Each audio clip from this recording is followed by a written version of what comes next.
Hey, it's your guy Tyrrell back with the interviews. In today's video, we're going to briefly analyze the key tactical themes in Arsenal's 4-2 win over Brighton to move 7 points clear at the top of the Premier League table. So in today's video, first we're going to focus on Arsenal's pressing, then we'll shift to their defensive shape, and lastly we'll focus on Martinelli's impact in the final third. So when we break it all down and we do look at the board, we have both sides playing in a 4-2-3-1, with Nketiah just ahead of Odegaard, who played a bit more central here, and for Brighton they had Trossard operating as a false 9 and Lallana playing just in behind him as the number 10. So when we break it down, first we'll focus on Arsenal's pressing, and it started with Nketiah leading the line with the press, and in the early stages we witnessed Martinelli shifting across to close down Dunk and block off the passing lane in towards Lamptey. From there was Odegaard and Xhaka pushing higher up the pitch to deal with Gilmar and Pascal Gross, and then Thomas Partey was protecting the center of the pitch, and it was Lallana who was pushing higher up the pitch, and he was often closed down by Gabriel. What ended up happening was that Zinchenko would be tasked with pushing forward to close down the Brighton right back,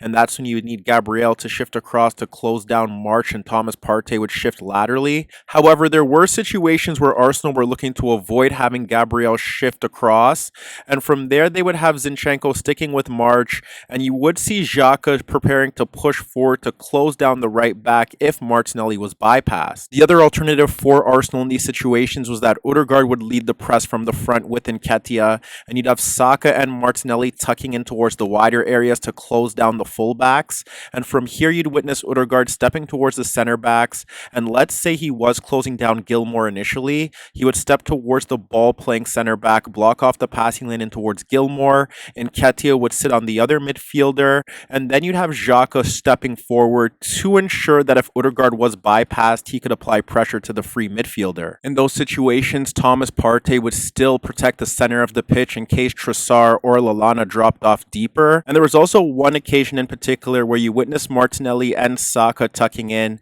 and they were closing down both Lallana and Trossard, who were dropping off in towards that midfield zone attempting to create an overload. And then you could look to another alternative where you have Odegaard leading the press against the center back and blocking off the passing lane in towards Gilmore, but you see Thomas Partey and Xhaka both stepping to squeeze that front six and block off the passing lane in towards Lallana, while Saliba would deal with Trossard if he dropped deeper in towards that midfield zone. Ultimately, Arsenal's press was to ensure that Brighton's midfield duo couldn't get on the ball, but it was also to ensure that Lallana and Trossard couldn't drop off in towards pockets of space to receive the ball comfortably. And in that regard, that's where you often saw Saliba and Gabriel taking turns tracking those attacking players in towards the midfield zone or their own half, where you witness Saliba often doing a very good job of brushing off Trossard, and you also witness Gabriel winning his duel with Lallana on a consistent basis. And if Arsenal weren't pressing from the front, they were often inviting the center backs to push forward to try and play the ball in towards that midfield area where they remained compact and narrow,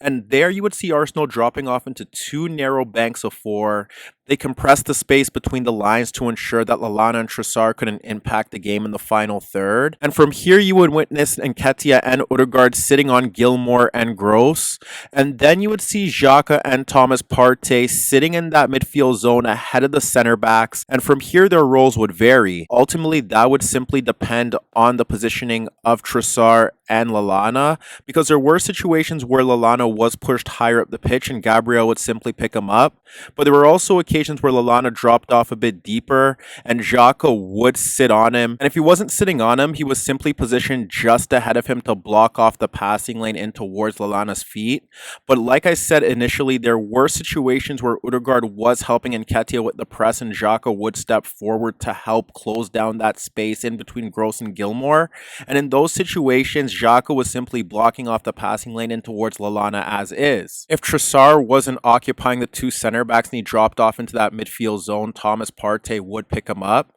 And then there was the situations where you had Lallana and Gross now stepping away from that midfield zone to attempt to get on the ball higher. And from there, Trossard would be occupied by the two center backs. Xhaka would pick up Lallana and Thomas Partey would drop off in towards the back line and track the vertical movement of Gross pushing forward. So where Arsenal's defensive shape open pressing disrupted Brighton from creating legitimate goal-scoring chances in the key moments of this game. The other aspect of Arsenal's success here was that when they won possession, they were getting the ball in towards Odegaard, Xhaka, or Nketiah dropping off deeper in towards the midfield zone to get on the ball in pockets of space. And then they were looking to break in transition, and they were consistently playing the ball out towards Martinelli in the left channel. The reason being was that Martinelli was getting himself into 1v1 situations with Lamptey, and that was largely down to March not doing a consistent job of dropping off deeper to make it a 1v2 to protect his fullback. This was an issue for Brighton because Martinelli was the key factor in the final third for Arsenal in terms of them creating their best chances in this game from open play.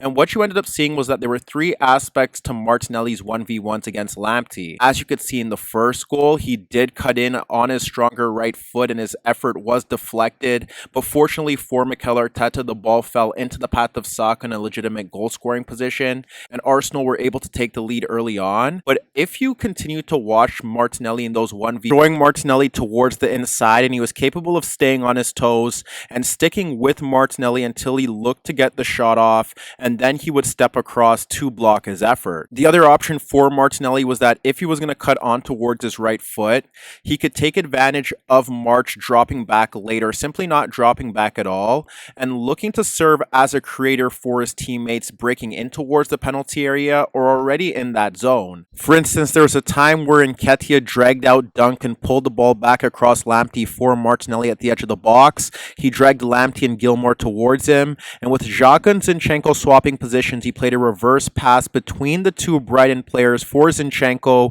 who was able to receive the ball in left half space. He dragged Dunk and March towards him, and he was capable of spinning away from them, but unfortunately for Arsenal, Sanchez was off his line quickly and he was able to deny Zinchenko from point blank range. And then the last threat that Martinelli could pose in those 1v1s was his movement towards the byline. That could stem with him simply running off his marker or taking the ball and carrying it against Lamptey and dragging the ball towards the outside, where he was able to have a larger impact on the game. Arsenal killed off the game in the early stages of that second half with Thomas Partey sliding the ball out towards Martinelli in the 1v1 against Lamptey, and in transition he dragged the ball towards the byline. He was able to gain a yard of space away from the right back, and Nketiah was able to increase Arsenal's lead. And then their best move of the night stemmed with Odegaard getting the ball in space in his own third and playing it around Nketiah, who dragged Dunk in towards Arsenal's half, and that same pass also bypassed Lamptey for Martinelli making a run across the right back,